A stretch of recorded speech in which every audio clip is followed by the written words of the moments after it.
guys actually won. Number 10, Donica, Man of Tai Chi. Surprisingly cast villain Keanu Reeves' Donica is without doubt the most interesting thing about Man of Tai Chi, the figurehead of a tournament reminiscent of a more realistic Mortal Kombat. He's as ruthless as he is stoic, and he's played by Keanu Reeves, so that's loads. His plan is to corrupt an initially reluctant fighter to the dark side and make him a killer. And though that fighter's head is initially turned by money, he does eventually refuse to fight the opponent chosen as his first victim, which would have been a moral triumph if he hadn't then accepted Donica's challenge to a final fight and killed him instead, becoming the killer his victim always wanted him to be. Ruh-roh. Number 9, Mr. Glass, Unbreakable. The antagonist of M. Night Shyamalan's excellent comic book riff Unbreakable is Samuel L. Jackson, and the L stands for fragile. Elijah Price suffers from a rare condition that renders his bones extremely brittle, and he seeks out his binary opposite, who is unbreakable. Like a true comic villain, he sets out to prove his opposite's existence by killing loads of people in the hope that someone will survive. That's mental. Eventually discovering Bruce Willis's David Dunn, he prompts the discovery of his special abilities and in essence creates his own arch nemesis, which is exactly the victory he was seeking. Sure, he might end the film locked up, but he has basically affirmed his own existence, and that's his life's work. Number 8, the fashion industry, Zoolander. Although it perpetuates the stereotypes that models are all looks and no brains, the brilliant Zoolander never really comes across as mean-spirited. The only people who don't come out unscathed are the fashion industry moguls who are presented as wankers. But that's fine, because the good guys triumphed in the end and the day is saved, right? Well, it would be if we chose to forget about the rest of the evil fashion moguls who are left to freely continue their evil practices. Mugatu may have been arrested, but he's not even the big fish. There are clearly more evil people pulling his strings, and when you think about it, it's really quite a sinister conclusion, which is saying something for a Ben Stiller comedy. Number 7, The Nazis, The Great Escape. Featuring the most entertaining game of single-player catch ever put on film, The Great Escape is an undisputed classic. It displayed the plucky spirit of the Allies even when they were held captive under the tyrannical jackboot of the Nazis. It also proved that it's cool to jump over things on motorbikes, which is science. While the darkness of the subject matter certainly isn't shied away from, the style manages to bring some lightness and levity to an otherwise somber period of history. And yet, the depressing truth about what happened to the escapees. The actual prison break went down in much the same way, and like in the film, the majority of those who made a break for it were either captured or they were killed. Number 6, society falling down. In Falling Down, society and societal decay specifically is the villain. William defends Foster, decides he's had enough, and makes it his mission to put right the wrongs he sees in the world. He's been pushed over the edge by an age he just can't relate to anymore, which is how I felt when Dub Smash became a thing. Is it still a thing? I don't care. It's hard not to back Foster, who has lost both his job and his family as he tries to combat social decline. In the end, society triumphs over Foster. While he may get his point across and go out on his own terms, he hasn't really changed anything. It was a fun ride, but all of the problems he faced have continued and arguably gotten worse with time. Number 5, Hans Lander, Inglourious Bastards. Beloved and despised in equal measure. Wait, no he isn't. He's a Nazi. He's despised. Hans Lander was able to turn any situation to his advantage, even using Hitler's downfall as an opportunity to create a new life for himself in the USA. As we all know, this doesn't go quite to plan for him, as Brad Pitt's Lieutenant Aldo Rain wipes the wicked grin from his face by carving a swastika into it. Score 1 for America, right? Wrong. It's not like they killed him, and after all, when he gets to the States, he's free to demand that the damage be repaired. That scarring would be a relatively easy fix even back then, leaving him to enjoy the new life he so cunningly maneuvered himself into. Number 4, Alex DeLarge, A Clockwork Orange. A fan of Beethoven, drug-laced milk, and of course a bit of the old ultra-violence, Alex DeLarge is a scamp and one of the darkest examples of youth in revolt. His wanton carnage cannot last forever though, and Alex's past eventually catches up to him. He's tortured, reconditioned, and abandoned by those closest to him. It seems like he's got his comeuppance, but then flash forward to him in hospital having survived a suicide attempt which has been provoked by one of his past victims. The correctional officers all gather round him despite having brutalized him previously and laud him as a success story for their brainwashing program. Alex plays along and smiles for all their pictures, but the reality of his condition is revealed in his final narration. He's not playing their game. He's the same old person he always was. Hooray! Way to go, Alex, you person who I'm suddenly remembering, yes, you're a murderous f***ing asshole. Number 3, Tyler Durden, Fight Club. Making soap, sticking it to the man, and fighting round the world. Tyler Durden is anarchy with abs. Really, really nice abs.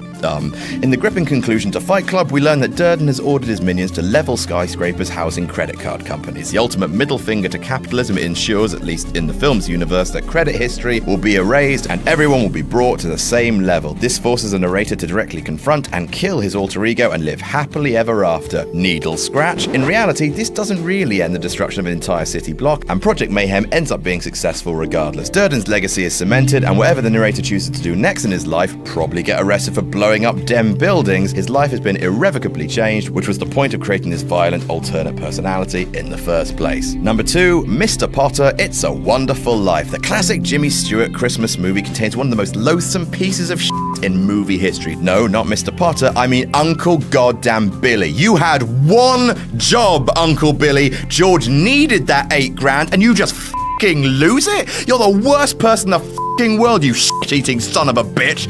Anyway, Mr. Potter, the dude who owns half the town, is a copper-bottom bag in his own right. He steals the $8,000, and despite George realizing at the end of the film that his life is worth a damn, nothing happens to Mr. Potter at the end of the movie. He's still powerful, he's still a butt munch, no one likes a butt munch, and he still gets to keep the $8,000, which is over $100,000 in today's money. Seriously, you, Uncle Billy. And number 1, Raoul Silva, Skyfall. Raoul Silva was Bond's nemesis in 2012's critically acclaimed Skyfall, played with theatricality and chest rubbing by Javier Bardem. He spent the whole film one step ahead of everyone, often implausible